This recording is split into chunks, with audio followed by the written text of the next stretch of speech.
If everyone in the room is thinking in the same way, only one person is thinking. Welcome to Manage Chaos Podcast, where we give you the startup business rundown in less time than it takes for you to get to work. I'm Katrina Purcell, and I am joined here in the studio by Ginaly Gonzalez. Thank you so much for joining us.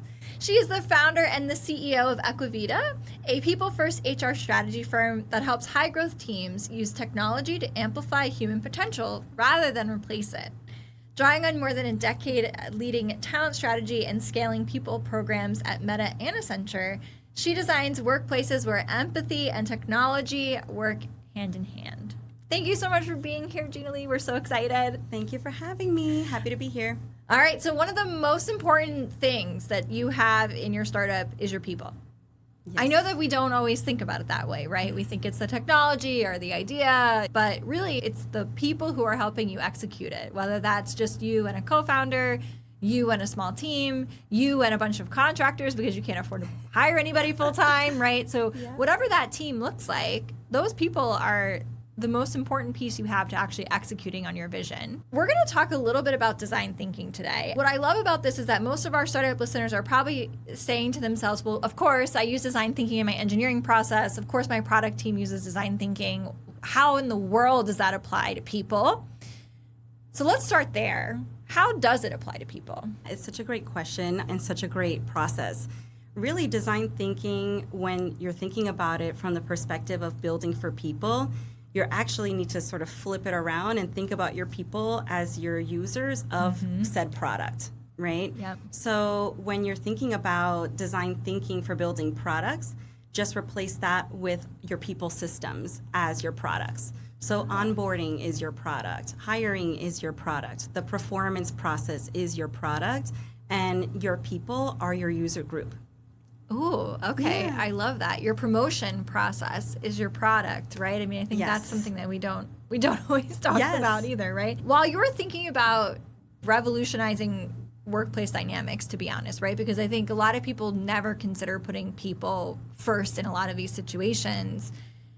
How does this start to shift even how every decision in the company gets made by putting the people at the center of everything? It starts to shift the conversation towards the outcomes that you're really looking to see come to life in your people processes and the care in which you're developing them. And what I mean by that is if you are putting your people first, you need to understand where they're at, where they're coming from, and what they need out of you as an employer. Once you have a clear understanding of that, you build processes on top of that level of understanding that they're going to see themselves in. And so driving adoption is going to feel very organic at that point, and there'll be willing participants. So let's walk through a design thinking session. What would that actually look like? Let's say our onboarding process is a disaster, right? Yeah. For instance, I'm sure this applies to none of our listeners, but let's say our onboarding process is a mess, right? There's a lot of chaos. We need to figure out how we're going to manage that chaos. How would we apply design thinking to that process? So it starts with empathizing. Right? And really the first step of design thinking is building that empathy muscle. And it starts with being curious. So talking about what people want, what are their pain points, what's important to them, and what does their day-to-day look like?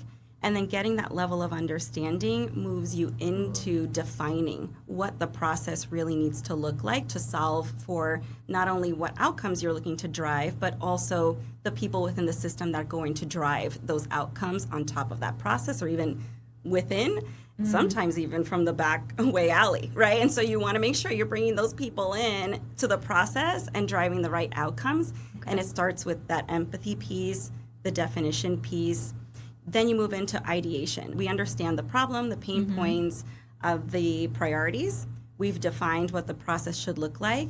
We're getting to building and ideating around that, and then going into testing and prototyping. So when we're thinking about it from an onboarding standpoint, I would probably start with the most recent new hire. Let's really bring them in. Let's talk to them. Let's have the conversation, the uncomfortable one, right? So what worked? We'll start there, a little softball question. But what really sucked? Right. And what are we building to solve for? Having the guts really as a team to have that very uncomfortable conversation and creating a safe space around that builds the best processes within the design thinking process. It comes back to something that we've talked about on the last episode, but also that we've talked about on other episodes of the podcast around having a team that is willing, able, and understands that it's a safe space to provide feedback, to be able to say, my onboarding process, sure, this part was great, but it would have been really nice if some of this was documented, or if I understood what the values were and I could read them, and that they're willing to provide that feedback. They're not just saying, everything was great. Right. Creating that safe space allows you to get to the nitty gritty. And it's the difference between coming out of a session going, we need more docs, versus our new hires feel lost because, and this is what we need to do to solve it. Right. And that outcome piece. We talk a lot about outcomes when it comes to financial outcomes or outcomes from our products, but applying that outcome framework to people. Let's dig a little bit deeper into that, because I think it's so important in reframing the conversation of people just being a liability or just being a cost center to actually being something that's productive that you can move within your organization. It's an interesting one because a lot of people processes are the most difficult to measure in terms of ROI. But the leaders who are considering people processes as ROI are the ones who are driving better outcomes in the investments that they're making for their people. Before you build the process and want people to adopt it, if you consider the people first, then build the process, your output is so much greater and much faster. Taking onboarding as an example, you build an onboarding plan that hasn't considered recent new hires, and it's a 90-day plan. But then you ask the new hire, when did you actually start feeling like you found your footing and you were ready to go? And they say, it took me about a year. You really want to bridge that gap, and doing that really is considering the people first and building processes that are improving some of those gaps. The onboarding process in particular is where you actually can define ROI, right? Because if someone is taking a year to really get into the groove versus 90 days or 60 days, that's a big difference in productivity. Oh, huge, huge. That's one way to measure it pretty clearly. The other way is investing in technology that's meant to support your people, but not providing them any training to be able to use it to its utmost potential. And so then you run a report that says, well, our people are using it, but it's still not driving the right outcomes. And the gap really is not the willingness in using the technology, but the support in adopting it in meaningful ways. And I think from a hiring process standpoint, right, the ROI there is how long does it take me to get someone in seat? And then how long do they actually stay once they've been hired? Because that shows that shows the work you've done to match the role to the reality of your situation. Yeah, and to make it even more layered, it's how much did my existing team invest in their ramp up to then yield in just a quick turnover. Oh, okay. Let's talk and dive a little bit more into empathy. Because I think I've been hearing a lot, and there's a lot of sort of divisiveness about different generations and how they approach work and what's important to them. We are both millennials. We've obviously borne the brunt of people saying millennials are lazy, millennials are this, millennials are that. But now we have Gen Z, and I think a lot of folks feel like Gen Z requires a lot more effort in the workplace. So let's dive into a little bit about empathy, about how different generations are vibing in startup world. I really love that question, this topic in general. I don't tend to talk about empathy without talking about curiosity. It requires curiosity to be able to be interested enough in the differences and want to solve them in meaningful ways. Seeing where that common ground is and how do we celebrate differences amongst generations and then continue to evolve our people processes to support the workforce that's coming in and wanting to grow. I think for Gen Z, they've done a really good job figuring out if I'm going to spend a lot of time working, it better be something that I love and it better be aligned with my values. And I don't think that's necessarily a bad thing. Right? I think it's great. I think it's a great thing. And I think, yes, we did bear the brunt of carving out that path as millennials. And we're like that bridge generation between the senior folks and the junior workforce coming in and helping to sort of shape the experience of culture. So bringing it from the slide to the meeting in real life. Yeah. For our younger generations coming in, they've got a lot on their minds. Everything from, am I focusing my time in the right place? My time is precious and I want to make sure that I'm having an impact, but I also want to make sure that the experience I'm having is serving me and serving me well. And then there's driving towards business outcomes. It's having empathy for the differences and the curiosity to ask the right questions to then build the right processes that are going to engage our younger generation in meaningful ways and keep them happy. I love the way you keep talking about curiosity, because I think that there's this perception that asking questions and being curious is something that people do early in their careers, and then at some point you have it figured out, which, the spoiler is that's not true. It's never figured out. But I think leaders tend to be nervous about asking questions and nervous about expressing that level of curiosity, because it might show a crack in their sort of armor, the crack in their ability to say that they know what the right thing to do is. So how do you help people re-engage that level of curiosity within themselves? It's really simple, right?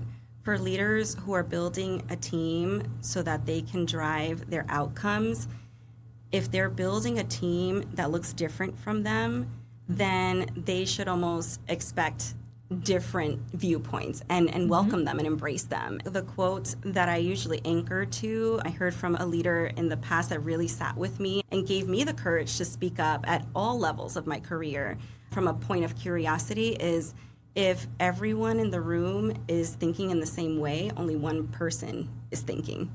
And we know that that does not drive the best outcomes. I mean, there's evidence to show that even when you're designing products, right, having multiple voices in the room, multiple viewpoints of how they might use it, builds better products. It builds better products. I love that. Yeah. So how can founders use empathy mapping right now, this week, while they're listening, to better understand day-to-day friction that their employees might be feeling? I hope that all the founders take this with them to all of their one-on-ones this week, and it's really just like a 4-point quadrant. It's, what is my direct report saying? What are they feeling? What are they doing? And what's the result? The friction point lies within those 4. So what are they saying versus how is it showing up? And that gap is where your friction exists. If they're saying all good, but I feel overwhelmed, that's a mismatch, right? That needs to be solved for. And you know sort of where to dig in. Solving for that is not just telling them that what they're experiencing is invalid or that it's not happening, right? That doesn't remove the friction. No. That actually creates more friction. Correct. So how do they go about removing friction? It's having the conversation. That tough conversation. Having the tough conversations. Having the human-to-human connection point that helps solve in meaningful ways for individuals who are complex. We're all very complex, right? So when we think about it from a driving engagement in the workforce of people using tech, the tech will help you identify the gaps very quickly, but it's the people who are going to help you see their zone of genius or what's really bogging them down and how they need to be re-engaged in meaningful ways to drive their best outcomes. And that's where listening, more than you talk, becomes very important for leaders. Yeah. It's a very useful tool. I think listening to your workforce in creating that psychological safety to help them feel comfortable opening up creates more productive conversations, builds trust in meaningful ways, in a genuine way, and then helps to drive better productivity and better outcomes. Exactly. The people are really at the center of everything. And I think that's what our 4-part series is really trying to dive into. Today's episode really focused on how we're applying concepts like design thinking that can be applied also to people processes, right? So we're not just designing people processes in a vacuum. We're designing them with the people that are affected by them. Correct. Your company really focuses on people, driving people, helping them adopt technology, helping them to understand it. If I'm a founder and I'm trying to get people to understand and adopt AI, what is something that I can do today that will help my team understand that AI is not replacing them? It's supposed to be enriching. I think being transparent about that very plainly. If you're looking to make investments in tools that are going to help optimize your human workforce, leading with that messaging and being very clear about what tasks you expect AI to adopt so that humans can focus on the human things really helps to dismantle that fear and create a transparent, very clear path forward for your workforce to adopt in the right ways. The second piece of it is building training around that so that it's enabling them to do so. Yeah. So they feel supported. Actually train them. Yeah, actually teach them a thing or two. I think that's the perfect place to end this episode. Yes. Actually teach your team a thing or two, right? Like don't be open, transparent, and teach them. And there you have it. Thank you for joining us on this episode of Managed Chaos Podcast. We will be back with Ginaly for 2 more episodes, which we're very excited about. Please like, follow, or subscribe anywhere that you get your podcast.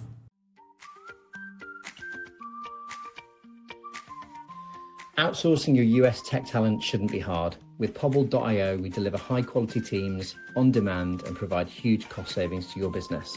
Try it now at Pobble.io. Mention the amazing guys at Managed Chaos when you email us and get a free market data report. Email contact@Pobble.io.